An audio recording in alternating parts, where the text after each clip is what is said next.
Hi, boys and girls. This is Miss Lloyd, one of the second grade teachers here for ELA at Mary F. Janvier School. So today I wanted to read to you a fable by Aesop. It's called The Lion and the Man. For some of you, this may be familiar. We read it a couple weeks ago when we were back at school, and today I wanted to read it again to you guys and talk a little bit about what I am seeing in this story. So it's called The Lion and the Man, and I just want to real quick read through it. And as I'm reading through it, I want you to pay attention to the expression in my voice. Good readers read with expression. So when it comes to parts where other characters are talking or speaking, we want to reflect that in our voice. We want to show how those characters are feeling and express that through our reading. So I want you to pay close attention, especially to these parts right here where there's quotation marks, because quotation marks shows that a person is speaking. And I'm going to try and show in my voice how the character is feeling at that part in this fable. So just listen carefully as I read through it, and we'll talk about it after. Once upon a time, a lion and a man were walking together in a forest. After a while, they began to argue about who was stronger. Lions are the strongest of them all, said the lion. I disagree, said the man. People are mightier than lions, and I can prove it. The man suggested they travel to a town where the answer might be found. The lion agreed, and they traveled to the town square, where there was a large statue. The statue showed a mighty warrior standing over the body of a conquered lion. This is the proof, the man said. People are the mightiest. The lion laughed out loud. Ha ha ha. But that statue was made by a human, he cried. It would have been quite a different statue if a lion had made it. I believe we would see a lion standing over a defeated person. And the moral of the story is, or the lesson is, the truth belongs to the one telling the story. So if you notice, when I came across parts where the lion was speaking or even the man was speaking, I tried to show in my voice that expression. I tried to show how they were feeling. Well, I know the lion was feeling pretty proud and pretty confident that he was the strongest. And even the man was feeling that way too. So I wanted to show that in my voice by showing a very strong and confident voice when I read the parts where they were speaking. So good readers read with expression, and I would love to see you guys read with expression as well.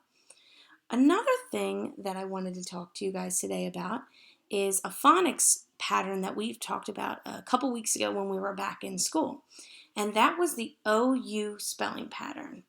So if you direct your attention to the first paragraph, you will see the word about. So I'll highlight it here so that way you can check it out. And in this word about, we have a vowel team, OU, in it. And that OU, as you might notice, makes that ow sound, but it also, in other words, can make an oo sound. So I know the past couple weeks we assigned different iReady lessons that talked about how OU can make that oo sound as well, like in the word soup. But when we focus today on this word in the first paragraph, about, you're hearing an OU sound that's saying ow. So sometimes this vowel team OU can make that ow sound. Now, my challenge to you guys is for you to look at this paragraph right here. I'm going to zoom in on it so that way you can see it up close. And I want you to find another word in this paragraph that has the same spelling pattern as the word about, and you're hearing that ow sound. So I'm going to give you about 15 seconds to read through it and see if you can find it. And once you find it, put your finger on it.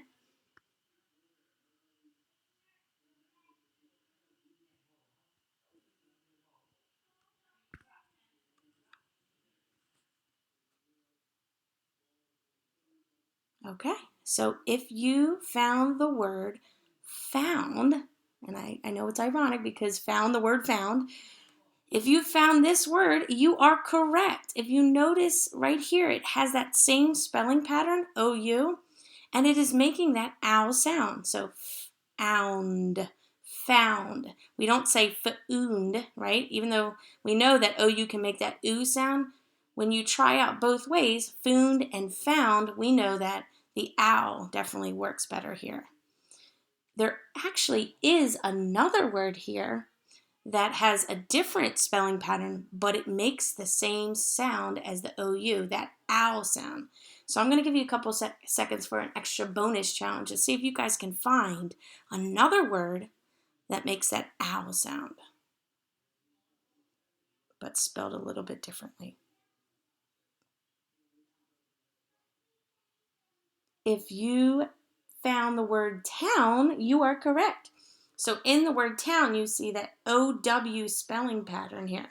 And just a couple weeks ago when we talked about this spelling pattern, OU and OW, we noticed that the owl, they both make that owl sound. So town, town. So OU and OW both can make that owl sound. So great job, boys and girls. All right. The last thing I wanted to talk about today is I just wanted to ask you a quick question, a quick comprehension question. So let me just click on this little note that I added right here. And my question to you guys is, what are the two characters arguing about? And if you need to, you can always look back in the text. That's what good readers do when they're not sure of an answer. So I'm going to give you a couple seconds to think about it. Maybe look back in the text to see what are they arguing about. All right. And if you said either in your head or out loud that they're arguing about who is stronger, you're right. And I looked back in the story and I found it right here. So it says, they began to argue about who was stronger. And I apologize about my line being a little bit uneven. I'm just getting used to these tools. But yeah, right here, it shows us, or it says to us, that they began to argue about who was stronger. So we found the answer right in the text. That's called text evidence. All right. So today, boys and girls, we talked about reading with expression and making sure that we're showing how the characters are feeling or thinking. We also talked about the spelling pattern OU and OW and how that can make that owl sound. And we even added a quick little comprehension question for you guys, talking about what was like the problem and what were they arguing about in this fable. So boys and girls, make sure that when you're reading your books at home or anything on the computer or on iReady, that you're reading with expression too, because that's what good readers do. And if you come across words, you can look for the word parts that you know. So if you see a word part like OU, you know that it can make that ow or that oo sound. And you can use that to help you sound out those words. So I hope you liked this video. There will be more to come. Thank you very much, and I will talk to you guys soon. Bye. I miss you.